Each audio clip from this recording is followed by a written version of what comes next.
everybody, it's Ian the Off-Kilter Crafter. I hope you're having a great day today. Today we're going to be making this Valentine's present for your sweetheart. As many of you know, I don't like Valentine's Day. I think it's actually quite a dumb holiday. But I figured I would put a little bit of fun into my gift this year. So I made this awesome pillow using some Cricut iron-on foil material and a pillowcase that I made myself. It says, "I love you so much, I didn't suffocate you with this pillow." Gotta love it, right? So let's go ahead and see how I put this project together. I first went to my local Joann store and found some material that I thought would work perfectly. It's a nice cream color, and I thought that would look really great with the red and gold foil. I went ahead and pre-cut all the pieces so that way you were not having to sit here watching me cut material.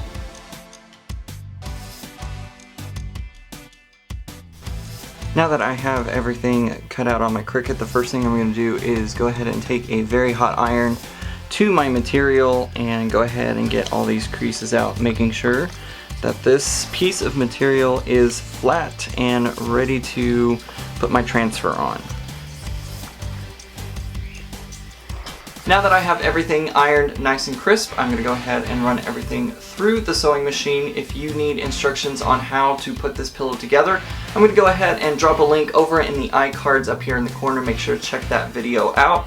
It also has a blog post attached to it, or at least there is a link to that blog post in the description of that video that has a few sizes of common pillows, I guess you could say, that you may or may not be able to use to create your own pillow with. It also gives directions if you're using an unusual sized pillow or a size that's not listed in that description. You can put one together using a mathematical formula.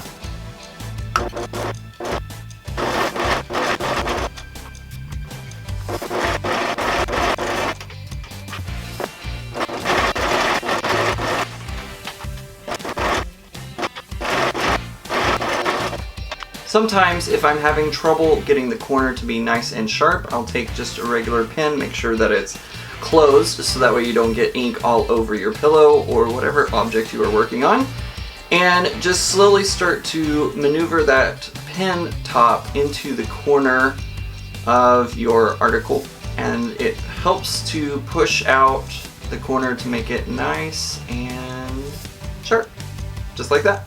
Alright, now that I have gotten all the corners pushed out and I have gone ahead and ironed this so it's nice and flat, it is time to go ahead and apply the transfer. I'm going to be using some Cricut iron-on, that is the foil kind, and I love this stuff. It looks so great. You may have seen me use this material before during the holiday season. Make sure to check that video out. I'll go ahead and put it in the iCards. I think I've gotten my pillow nice and centered on the ironing board, so I'm going to try and center up my transfer, which is a little bit easier said than done since my edges are falling off the side of the ironing board, but we'll get it as close as possible. Alright, I think I have it as centered as possible. Whenever I do this, I go ahead, oh, you can see my reflection. Hi folks! Whenever I do this, I usually lay down this handkerchief. This is the handkerchief that I use for doing any kind of iron-on transfer. You just want a scrap piece of material or some piece of article of clothing that you no longer use, or some kind of cover to make sure that the iron doesn't scorch the material. You also want to make sure that you set the steam setting to off. You don't want any steam currently as you do this. And it's hard to see through this, but it is underneath there, so I'm going to go ahead and apply lots of pressure. The way that I do this is I'll take the iron, make sure that first of all the steam is off. Maybe if I can see, steam is set to the off position. It is on the highest setting because you want a very hot iron if you are not doing this with some sort of heat press. So I'm going to go ahead and take my iron and push it onto where I believe the letters are, if I remember correctly, and I'm just going to apply pressure for about 20 seconds or so, gently moving my iron to the next position where I believe some more is, and just keep repeating that process until I feel like all of the transfer should be applied. Once I feel like I have pressed everything down nice and tight, I start to run my iron over everything again just to make sure it's nice and tight. Do remember that some, if not all, irons do have an automatic setting where if you leave it face down for too long, it will automatically shut off, so that way you don't start a fire, which is great. But in our case, we need it to stay down for long periods of time, so just tilt your iron up and back down again, and it'll be perfectly fine. Alright, I feel pretty confident that it is attached. The way to check is, first of all, this is going to be very hot. Just be careful. Go ahead and start peeling it back. And if you see any parts, this H is not all the way up. In fact, it's kind of folded back on itself a little bit, but that's okay. This project doesn't have to be perfect. So I'm just going to apply some more pressure and some more heat and attach that back down again. If items are still giving you trouble because they are sticking to the sheet, just take it a moment and wave it through the air, cool it down, and see if that helps to keep all of the lettering or other objects that you are wanting to attach nice and tight up against your product. In the past, I've gotten questions on how to weed your vinyl, whether it be iron-on or just regular sticky vinyl. First of all, weeding means to remove all the pieces that are the opposite of what you want. So of course I want the letters from this one, but I don't want all the background. So the way you do this, typically you'll need some sort of sharp tool such as the Cricut vinyl pick. You can also use, I've seen some people use dentist hooks. You can use those as well.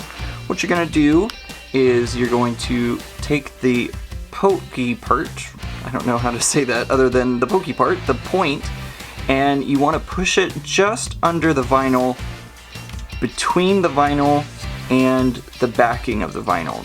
So I've gotten it in between, and now I'm going to gently pull up until it starts to separate from the backing. Once you get it started, then you can use your fingers to gently pull the pieces away.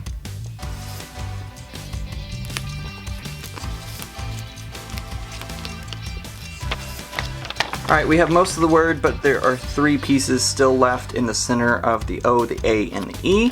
Again, you're going to use your poker of whatever type, and you're going to gently, try to do this so that way the camera can see, you're going to gently poke it through just under the surface. You don't want to go through that plastic underneath.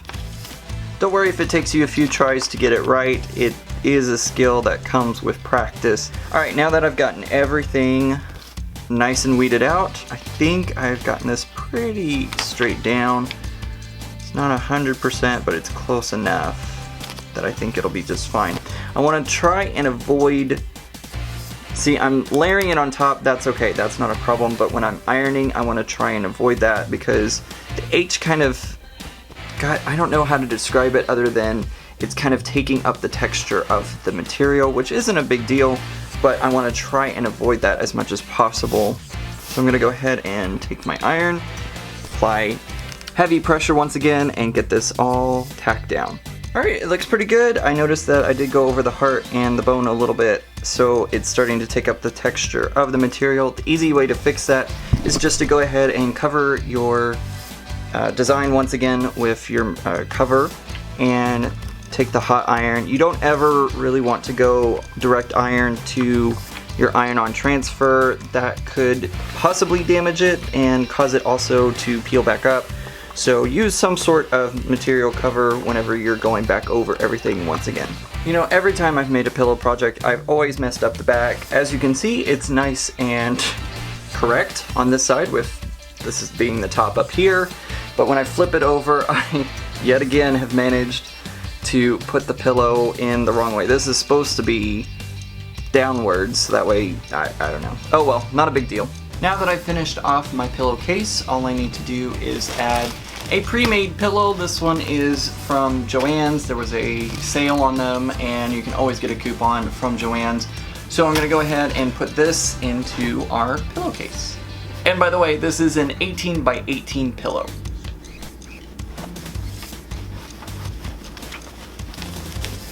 Ta-da! It's done! I think it looks pretty cool. What better way to say I love you than to say I didn't kill you in your sleep?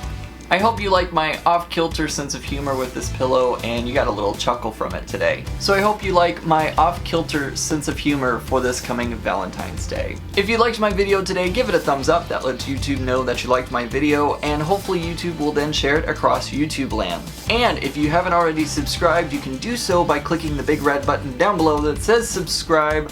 Make sure to subscribe and get great content every time I upload a new video.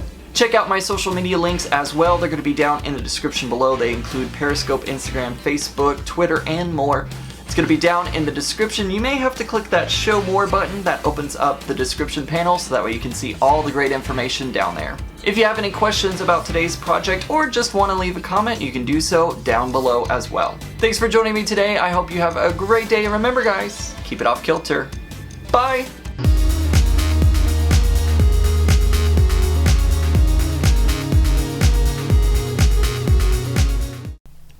Extreme close-up. Hi!